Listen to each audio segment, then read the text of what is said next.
I'm serious. This one time racism saved my life, man. I was on a plane. I was coming from overseas, and I don't know how this guy got a machine gun on the plane, but he stood up, man. He said, "Everybody, get on the fucking ground. Nobody look at my face." I started freaking out.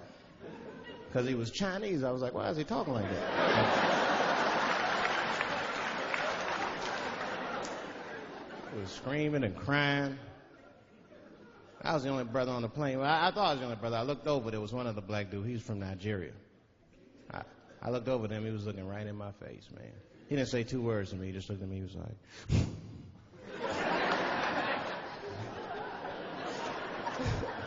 He didn't need to talk. I knew just what he was talking about. I looked right back at him. I was like...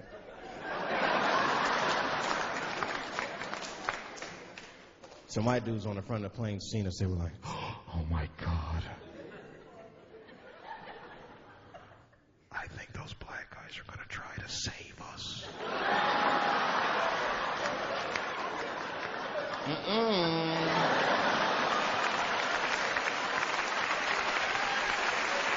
We were just communicating that we understood the situation. We were both seeing the same thing. What we understood was simple. Terrorists don't take black hostages. That's the truth. I have yet to see one of us on the news reading a hostage letter and shit. They is treating us good. We all chilling and shit. I'd like to give a shout out to Ray Ray and Big Steve and Central Newport.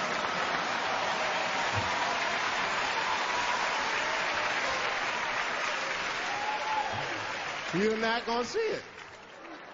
Terrorists are smart. They know what they're doing there, you know. They terrorists. They know what black people's bad bargaining chips.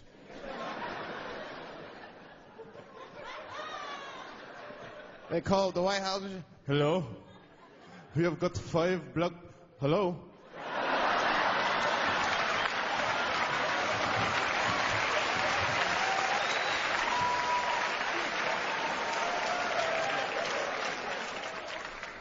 You'd be back in D.C. You know, I was thinking, man, this is an election year. I'm going to ask you, you're a white guy, do you know who you're voting for yet? Don't know, do you? Now, you see that? You see what just happened here? Let me tell you something. That is a cultural thing. He knows who he's going to vote for. He's just not going to tell me. See? I've noticed that. That is a cultural thing. White people do not like to talk about their political affiliations. It's a secret. You ever ask a white guy who's voting for you? "Hey, Bob, who are you going to vote for?" Dave, whoa. Take it easy now. Take it easy. So anyway, I was fucking my wife in her ass, right? And I mean, it was something else. Yeah, but who are you voting for? Dave, come on with the voting. I'm trying to tell you about fucking my wife. You're asking me all these personal questions. They don't like to divulge that information because it matters to them. Black people talk about that shit. Black people will openly talk about politics. Black people will openly talk about beating up politicians and shit. If I see George Bush, I'll kick his motherfucking ass for cutting my Medicaid. They say it. Why would just say it? But there's a reason for that. It matters more for them. It matters more. Black people see even when I vote, right, which I don't, but even when I like think about like who I would vote for, right, I don't even look at their political policies. I just look at their character.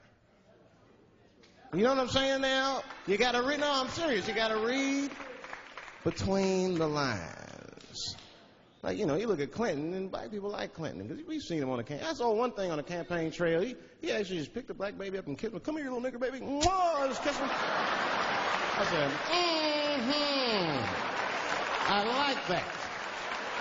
He did not hesitate or nothing. You see George Bush Jr., he be then, ugh.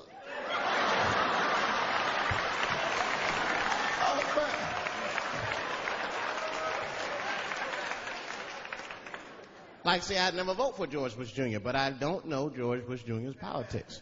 The only thing I know about George Bush Jr. is that guy sniffed cocaine. That's right. Now, listen, we cannot have that shit in the White House. That might be fine for a mayor, but goddamn it, not in the White House. Not in the White House. You know what I'm saying? The stakes are too high in the White House. Can't have no cokehead president. He be selling nuclear secrets for $20, $30 and shit. He'll be in meetings embarrassing America. Come on. Sign the treaty, baby. I suck your dick. Like, what the...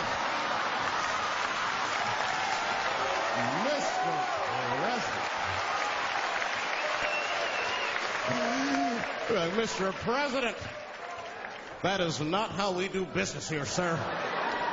Stop sucking the ambassador's dick. No, let him finish.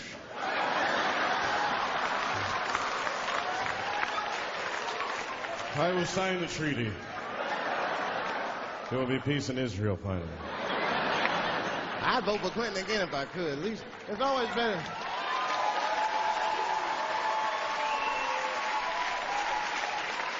Now, again, I'm not looking at his politics.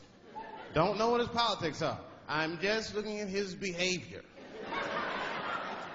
I understand that kind of behavior. I know a lot of dudes with them shortcomings. Weed-smoking fornicators. There's a lot of them. I mean, come on now. Let's be honest. Let's be honest. Bill Clinton was not the first president to do what he did. Now, let's think back for a minute. Remember a guy named Kennedy, John F. Kennedy? Remember him? He fucked Marilyn Monroe. Matter of fact, him and his brother Bobby fucked Marilyn Monroe. And history doesn't talk about that much. You know why history doesn't talk about that much? Because those 2 pages in history are stuck together. They was getting it on. They were getting it on. I seen the tapes. Remember the tapes she'd be singing on there? She'd just party, stressing them out. Happy birthday, Mr. President. Bitch, my family's here.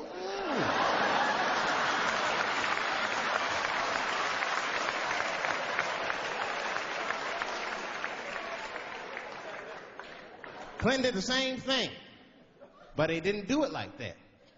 Because it's the year 2000, he's busier than Kennedy was. He was a busy man. Clinton did that kind of thing the way busy men do it. You know what busy men do? They fuck who's close to them.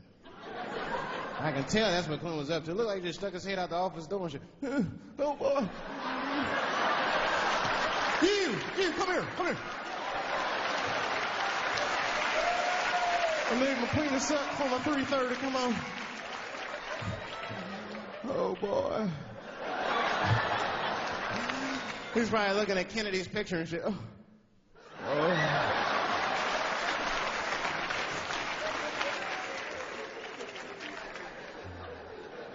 And then to top it off, he